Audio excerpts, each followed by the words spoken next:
안녕하십니까. 이제 돈 버는 부동산 시간입니다. 이번 주 내내 뭐 장마가 온다고 하니 비가 많이 온다고 합니다. 건강, 안전 각별히 유의하시기 바라겠습니다. 자, 오늘 주제는 징벌적 보유세가 미칠 파장이란 주제를 갖고 이야기해 보도록 하겠습니다. 뭐 작게는 작은 의미의 개인들한테 일단 부과되는 세금이 굉장히 많이 되니까 큰 부담이 될 것 같고요. 이로 인해서 주택시장에 어떤 영향이 있을지 오늘 또 이야기를 들어보도록 하겠습니다. 오늘도 저희에게 좋은 지식과 정보 주실 분은 주식회사 도시원관 곽창석 대표님 나오셨습니다. 안녕하십니까? 예, 안녕하십니까? 예.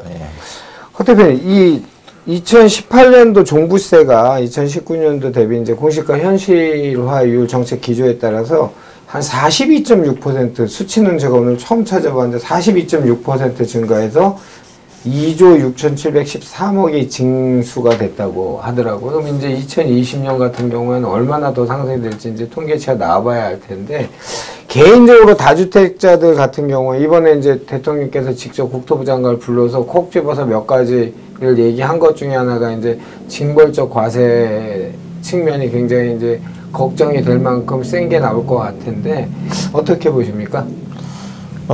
이제 얼마 전에 그 6.17 대책에서 이제 법인으로 투자한 경우에 그 기본 공제 6억 원 없이 그냥 종부세를 최대 4%, 연 4%까지 시세 그 과표에 대해서 부과를 하겠다고 하니까 그때 깜짝 놀랐거든요. 그래서 이제 그 법인으로 투자한 걸 다 팔아야 되나 이런 걱정을 하고 있는데, 이번에 또 추가 대책을 예고를 한 게 말씀하신 대로 개인 다주택자들에 대해서도 아주 징벌적으로 종부세를 부과하겠다고 하니까 이제 다주택자들이 굉장히 현재 말하자면 불안한 거죠. 어느 정도까지 올릴 건지 이런 걸 고민이 많으신 것 같아요. 이제 사실 이렇게 보유세를 엄청나게 과세를 하면 뭐 도저히 보유할 수 없는 분들은 팔 수밖에 없겠죠. 그렇겠죠. 그래서 집값 안정에는 뭐 일시적이나마 기여를 할 수는 있을 것 같은데 과연 이제 장기적으로도 그렇게 될 건지는 좀 따져봐야 될 것 같아요. 이제 통상 우리가 양도세의 경우에는 양도세를 높이면은 양도를 못하기 때문에 매물이 안 나오고 매매가가 뛰는 경향성이 있거든요. 근데 이제 보유세의 경우에는 보유세를 높이면 당연히 보유 부담이 늘어나니까 매물은 좀 늘어나는 측면이 있을 수 있지만은 이번에는 보유세를 내야 되다 보니까 이제 말하자면 전세가나 월세를 올려받게 돼서 정가를 지키는 거죠. 조세를 전가하는 경향성이 강한데, 우리가 이제 다른 주요 선진국들의 경우에는 이제 대부분 전세가 없고 월세다 보니까 뭐 보유세를 그냥 월세로 전가하는 형태로 나타날 수 있는데, 우리는 이제 전세나 월세나 비율이 비슷하거든요. 그래서 또 월세의 경우에는 좀 이렇게 그 가격을 탄력적으로 이렇게 좀 신축적으로 시장에 적응해 갈 수 있는 측면이 있는데, 이 전세라는 거는 매물이 안 나오면, 전세 물건이 안 나오면은 막 부르는 게 값이 되는 매우 비탄력적으로 움직일 수 있거든요.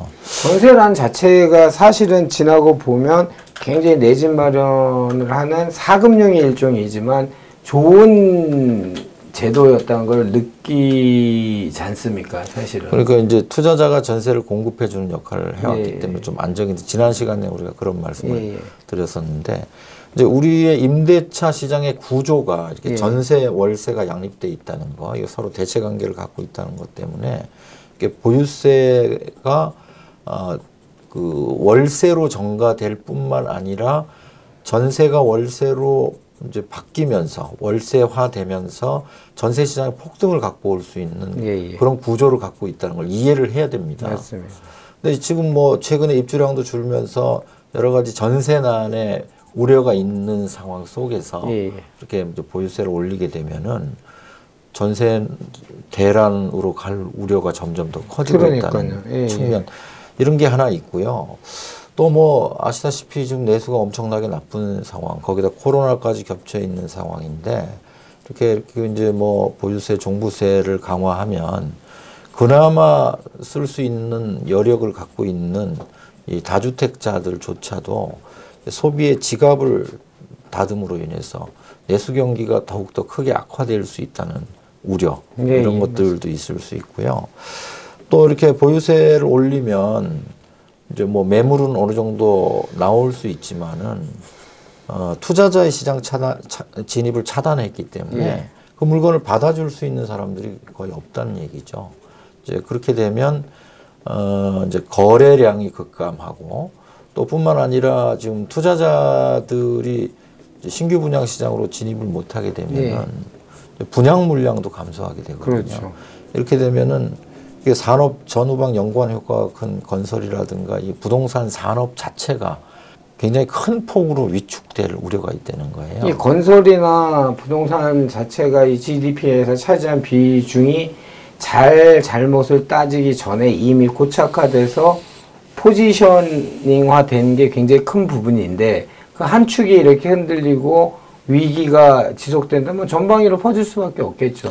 그 이제 미국에서도 그런 얘기가 나오거든요. 올 상반기에 네. 미국 전체적인 산업이 다 안 좋았고 GDP도 마이너스로 가는데 이 주택 시장, 이 네. 주택 거래가 가격이 안 떨어지고 거래가 활발하고 하면서 그나마 내수 경기를 견인했다, 이런 버텨줬다는 얘기가 나오고 있는데 이제 우리도 그런 상황이거든요, 현재. 네. 이런 상황에서 보유세를 급증시키면은 그나마 있던 그 건설 부동산마저도 네. 침체에 빠지면 그런 이제 경기가 급락할 위험, 이런 것도 있고요. 또 한 가지는 이렇게 보유세를 급증시킬 경우에 이 다주택자의 퇴로가 차단된 상태에서 일방적으로 보유세를 급증했을 때 가족의 파괴 현상이 나타날 수 있다는 거예요.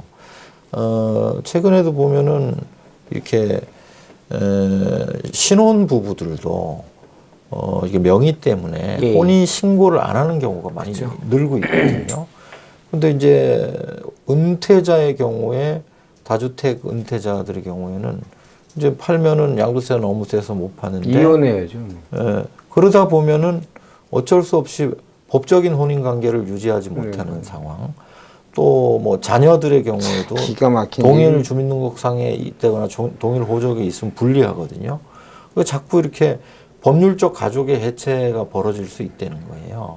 이런 부작용이 시간이 지나면서 뭐 큰 사회 문제로 드러날 수도 있다는 생각이 들고요. 뭐 기재부나 국토부나 계신 분들처럼 더 많이 공부를 하거나 하진 않았지만 이 부동산이라는 업을 이제 저도 꽤 오래 하다 보니 이런 정책들이 파급 효과가 어디까지 파장이 미칠 것인가를 굉장히 고민을 해서 정교한 그게 이제 정책이라고 생각을 하는데 뭐 딴 거 다 필요 없고 부동산 가격만 잡으면 돼라는 이런 단편적인 생각을 해서 이런 정책들 계속 아까 말씀하신 것처럼 박 대표님 오랜 시간 봐오셨던 그런 내수 경기 급감이나 침체나 이런 그럼으로써 벌어지는 일들을 쭉 그분들도 봤을 건데 이렇게까지 무리수를 도대체 왜 두는지 참 답답하고요. 근데 문제는 그렇게 해서라도 집값이 잡히면 좋은데 네. 그럴 가능성도 많지 않다는 거예요. 사실 이제 이 양도세를 중과하던 2017년경부터는 이제 전세가 같은 임대료가 안정돼 있어도 매물이 안 나오면서 전세는 안 오르는데 매매가 오르는 장이었다. 예. 지금부터는 그런 규제 여파 때문에 입주량이 줄고 전세가 오르는 장이라서 예. 오히려 이렇게 전세가를 자극하게 되면은 전세가가 다시 매매가를 밀어 올리는 상황으로 바뀌기 때문에 그렇게 뭐 매매가를 잡기도 어렵다는 생각이거든요. 예.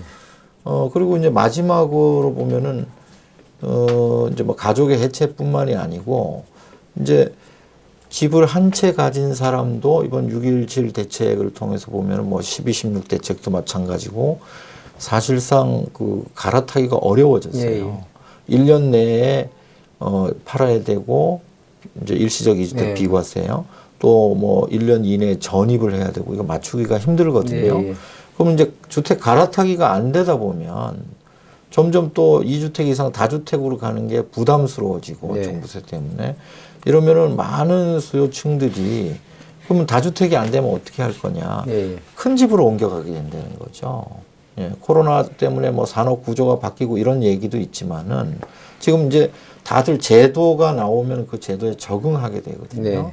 거기에 선악은 없습니다. 뭐 선악의 개념이 아니라 제도에 자기가 유리한 방향으로 적응해 가다 보면은 자연스럽게 중대형 수요층이 늘어나면서 이제 점점 중대형 가격을 또 밀어 올리는 그런 장으로 전이돼 갈 걸로 예측이 됩니다. 징벌적 보유세가 미칠 파장, 뭐 지금 다시 이렇게 읊조리게 되면 두려운 상황이 많이 펼쳐질 것 같고요. 일단 정책 입안하시고 내놓는 분들은 뭐 어떤 생각을 가졌는지 모르겠습니다. 단편적으로 뭐 부동산 가격만 잡으면 되겠다 생각을 하는데 사실은 매매가 잡기도 힘든 정책을 자꾸 피고 있다는 뭐 시장과 저의 생각이고, 뭐 후폭풍 같은 경우에는 뭐 대한민국 경기가 파트별로 건설 부동산이 차지하는 그 포지셔닝 돼 있는 그 부분만큼 이 파장 효과 펼침으로써 안 그래도 지금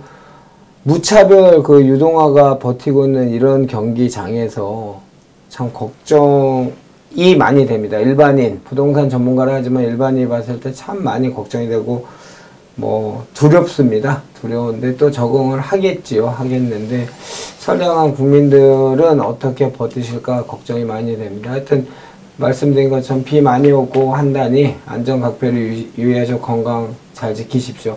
곽 대표님 오늘도 좋은 정보 감사합니다.